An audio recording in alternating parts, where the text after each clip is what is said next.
Hello বন্ধুরা, আপনাদের সবাইকে ওয়েলকাম জানাই আলিয়া রান্নাঘরে। আজ নিয়ে চলে এসেছি আপনাদের জন্য বিকালের স্ন্যাক্সের রেসিপি নিয়ে। আজ আপনাদের সাথে দু রকমের স্ন্যাক্স রেসিপি শেয়ার করব। ফুলকপির পকোড়া এবং কুমড়োর বেগুনি।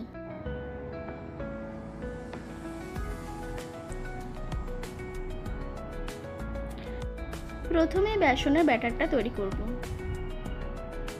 তার জন্য প্রথমে বেসন নিয়ে নিয়েছি পরিমাণ মতো এবং 1 চা চামচ করে হলুদ গুঁড়ো, লঙ্কা গুঁড়ো, কালো জিরে এবং মৌরি, 1/2 চা চামচ ধনে গুঁড়ো এবং 1/2 চা চামচ জিরে গুঁড়ো। তারপর 1 চামচ ময়দা এবং 1 চামচ চালের গুঁড়ো দিয়ে দিলাম।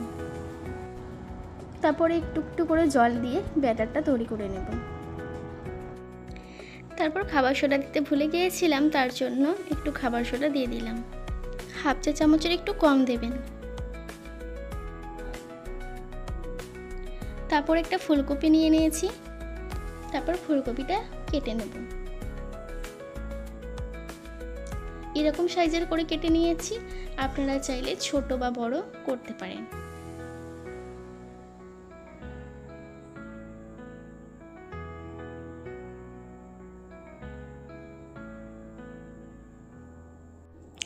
কেটে রাখা ফুলকপিগুলো এবার সিদ্ধ করে নেব। তার জন্য একটা কড়াইয়ে জল দিয়ে দিয়েছি এবং ফুলকপিগুলো দিয়ে দিচ্ছি। ফুলকপিটা 90% সিদ্ধ করবেন। এরপর পরিমাণ মতো লবণ দিয়ে দিচ্ছি এবং 1 চা চামচ হলুদ দিয়ে দিচ্ছি।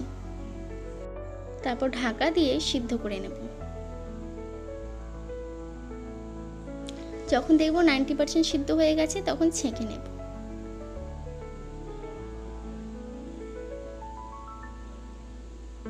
ফুলকপির পকোড়াগুলো ফ্রাইড করার জন্য কড়াইয়ে তেল দিয়ে দেব। তারপর একটি করে ফুলকপির টুকরো নিয়ে বেসন মিশ্রণটিতে ডুবিয়ে তেলে ছেড়ে দেব। এক এক করে সব ফুলকপির টুকরোগুলো দিয়ে ভেজে নেব। এরকম লালচে-ভাবে ভেজে নেবেন।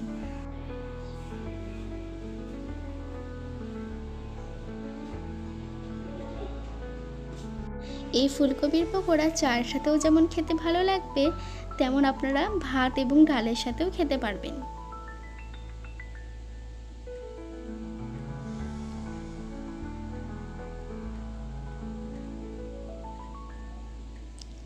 রেসিপিটি কেমন লাগলো কমেন্ট করে জানাবেন। আপনাদের যদি ভালো লেগে থাকে তাহলে লাইক করে দেবেন এবং আপনাদের বন্ধুদের সাথেও শেয়ার করে দেবেন।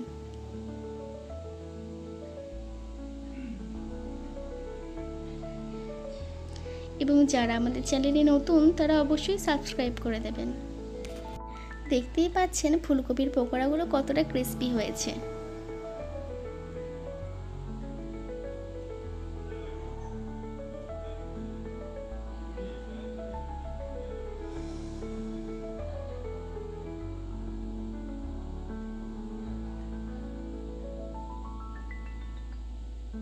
কুমড়োর বেগুনিগুলো করে নেব। ওই একই বেসনের মিশ্রণ দিয়ে আপনারা করে নিতে পারবেন কুমড়োর বেগুনি। তার জন্য কুমড়োগুলো পাতলা করে কেটে নিয়েছি এবং সেই বেসন মিশ্রণটিতে ডুবিয়ে কিন্তু বেগুনিগুলো ছেড়ে দিয়েছি। দেখতে পাচ্ছেন বেগুনিটা কত সুন্দর হয়েছে।